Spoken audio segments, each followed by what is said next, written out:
طبعا هي مشكلتنا الآن هم ثلاث أشخاص، ثلاث شخصيات هي اللي تقود دائرة الاستثمارات في العراق.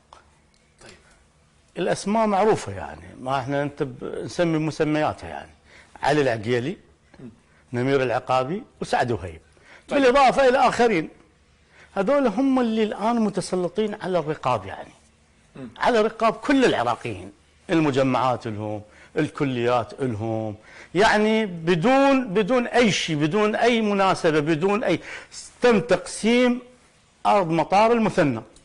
هاي الحصة لفلان كتلة، هاي الحصة لفلان حزب، هاي الحصة لفلان موقف، هاي الحصة لفلان شخصية، وكل الشخصيات متنفذ. بحيث احنا الآن عندنا 70 كلية أهلية. هاي مو المجمعات. طيب 70 كلية أهلية الآن موجودات بالأسماء، ومنهم المستثمرين ومن المسؤولين. طبعا بالمناسبة المستثمر هو اللي يقود الجامعة بنجاح الطلبة بالدرجات، ما عليه عميد الكلية ولا عليه أي شغلة بالموضوع. المستثمر هو يقود كل أذرع الجامعة والكلية. احنا إذا نرجع هسه نوصف هاي الشخصيات، شلون نوصف انه منو اللي سوى لنا كل هذا الترهل؟ والان احنا كان ذاك الزمن خريجي جامعات تروح اسمائهم لوزاره التخطيط، وزاره التخطيط تقوم تعيينهم. المهندس الزراعي بوزاره الزراعه، النفطي بوزاره النفط، الاعلامي وزاره الاعلام والثقافه. الان فوق هذول عندنا ترهل. زين الجامعه الاهليه تاخذ فلوس بفلوس يعني، وتنجح الطالب بفلوس ينجح.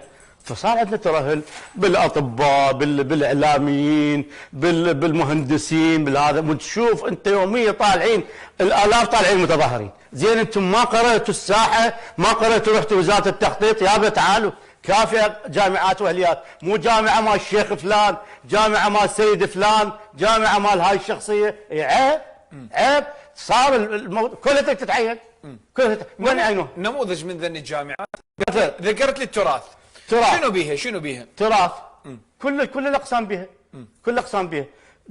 كليه المنصور الجامعه، كليه الرافدين، كليه المامون، كليه شط العرب الجامعه، كليه المعارف. طبعا غير ذني، غير هاي القائمه هسه بالجديد هواي دكاتره فتحت. واي لا واي. مشكله التراث شنو؟ مشكله التراث الاخ علي العقيلي استغل نفوذه بالحكومة العراقية بوقت السيد مصطفى الكاظمي. طيب. واستحل أراضي بيت دراغ يعني، اللي هم معروفين حي دراغ يعني. استغل الشارع، واستغل قطعة الأرض، واستغل نهر الخر، واستغل كل الأشياء اللي بيها. بكيفهم شنو؟ بكيفهم طبعا.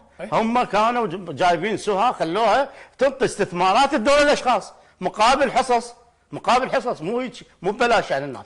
اي طبعا. تروح على سعد وهيب ماكو شيء، عنده الرداء الابيض، ماكو الرداء الابيض بالمنصور. على اساس رجل اعمال. ايش قام يكوي للامريكان؟ هاي ملابسهم يكويها ويغسلها ويوديه. هذا عقد، هذا جيل. ابو الجامعه الامريكيه اللي ماخذ الان جامعه امريكيه، والبحيرات، والقصور مال صدام، كل ماخذ. طبعا انطوها هنا يعني. ماكو احنا ما عندنا دوله. يابا هذا قصر الشاه لحد الان سووا متحف مال قصر الشاه. اخلي هذا قصر صدام. ترى صدام كان هيك وهيك وهيك وهيك. اجيب محتوياته، ممتلكاته، اشياءه، متحف. اخليه متحف للعراقيين. اسوي مستشفى. انطوه جامعه انا والله جامعه. شنو الجامعه الامريكيه؟ مجمعات سكنيه. الجامعه الامريكيه. لا انتم الاسلاميين ما تقبلون ماكدونالدز، وما تقبلون بركينج، وما تقبلون غير شغله، بس تقبلون الجامعه الامريكيه بالعراق. هاي شنو؟ احنا وصلنا الى حاله من الانحدار بالتعليم، بالبناء. طبعا حتى المجمعات اللي يبنوها طبعا عباره عن 56